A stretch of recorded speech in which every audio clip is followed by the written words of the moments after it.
اعوذ باللہ من الشیطان الرجیم بسم اللہ الرحمن الرحیم۔ خاکسار عامر حسنی آپ کے دلوں پر دستک دینے کے لیے پھر حاضر ہے۔ پروگرام ہے دل پر دستک۔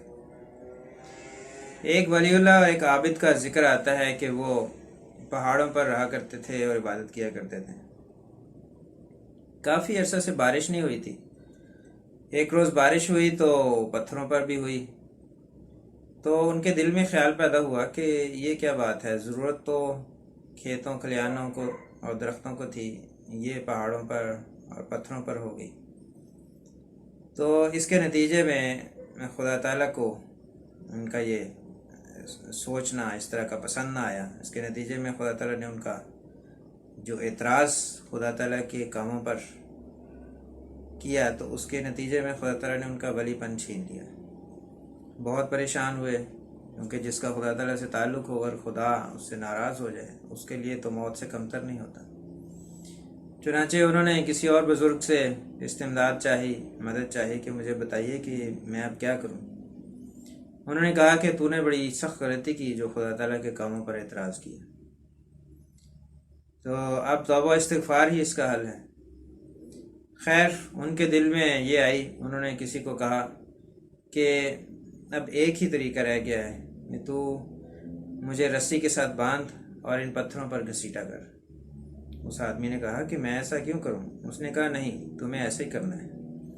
بہرحال اس نے ان کی بات مان لی اور ان کو پتھروں پر جب گھسیٹا تو ان کا ٹانگیں اور جسم چھل گیا۔ تب خدا تعالیٰ کو اس ولی اللہ پر رحم آیا اور خدا تعالیٰ نے کہا کہ بس اتنا کافی ہے، اب تجھے معاف کیا گیا۔ الغرض اس بات سے، اس حکایت سے یہ بات سمجھ آتی ہے کہ خدا تعالیٰ کے کاموں پر کبھی بھی انسان کو اعتراض نہیں کرنا چاہیے۔ خدا تعالیٰ کے کاموں میں کیا حکمت ہے، اس نے وہ بارش کس غرض سے ان پہاڑوں پر برسائی، یہ خدا تعالیٰ بہتر جانتا تھا۔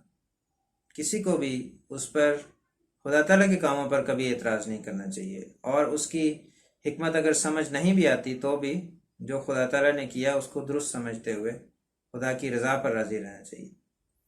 انسان بعض اوقات اپنے حوالے سے دیکھتا ہے کہ بعض ایسے کام جو کہ اس کے فائدے میں تھے وہ نہیں ہوتے، اور وہ خدا تعالیٰ پر ناراض ہو جاتا ہے، اور خدا تعالیٰ کو اس میں بعض اوقات میں نے دیکھا ہے عملاً لوگ خدا تعالیٰ کو کوسنے لگتے ہیں اور یہ کہنے لگ جاتے ہیں کہ بس میرے اوپر ہی سارا یہ ظلم ہونا ہے، یا مجھ پر ہی میری ہی خدا تعالیٰ مدد نہیں کرتا، باقی لوگ کس طرح مزے میں ہیں۔ اس طرح کی باتیں بعض لوگ کفریہ کلمات، یعنی خدا تعالیٰ سے ناراضگی کے کلمات منہ سے نکالنے لگ جاتے ہیں۔ تو ان کو خدا تعالیٰ سے ڈرنا چاہیے، اور کبھی بھی خدا تعالیٰ کے کاموں میں اور جو خدا تعالیٰ کر رہا ہے اس پر پریشان نہیں ہونا چاہیے، بلکہ خدا کی رضا پر راضی ہونا سیکھنا چاہیے ہمیں، کیونکہ خدا تعالیٰ کی حکمتیں اس کو پتہ ہیں۔ عین ممکن ہے کہ جو ہماری خواہش ہے وہ ہمارے ہی خلاف ہو، اور خدا تعالیٰ جانتا ہو کہ اس کے نتیجہ اچھا نہیں نکلے گا، اور بعض اوقات ہمیں تکلیف پہنچ رہی ہے، لیکن خدا تعالیٰ کی اس میں کوئی حکمت ہے۔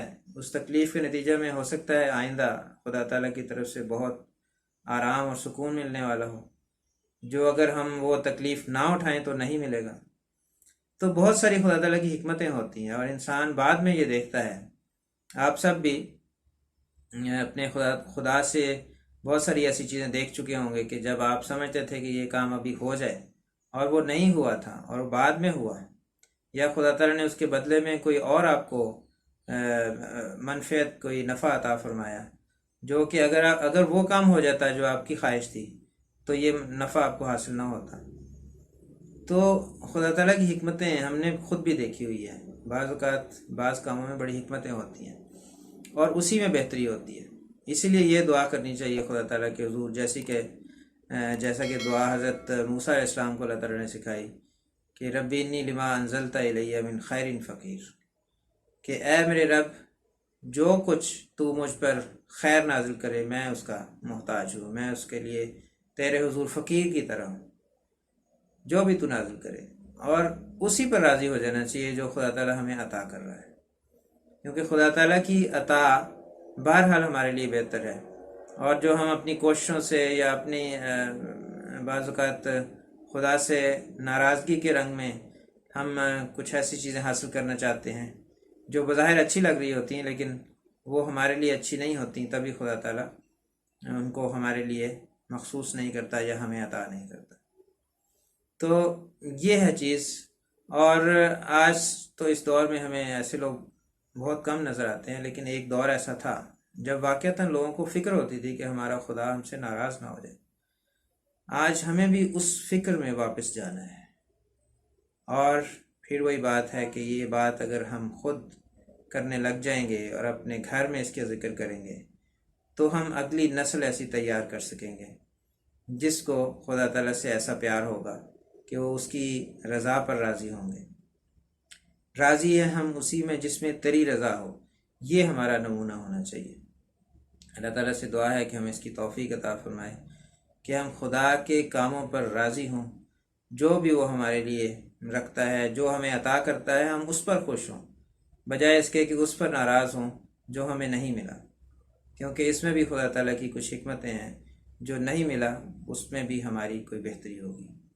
اللہ تعالیٰ ہمیں اس کی توفیق عطا فرمائے اور ہمیں اپنے پیارے آقا حضرت محمد مصطفیٰ خاتم الانبیاء صلی اللہ علیہ وسلم کی سیرت پر چلنے کی توفیق عطا فرمائے، جو کہ بالکل ایسے ہی تھی جیسے کہ میں نے آپ کے سامنے مثالیں بیان کی ہیں۔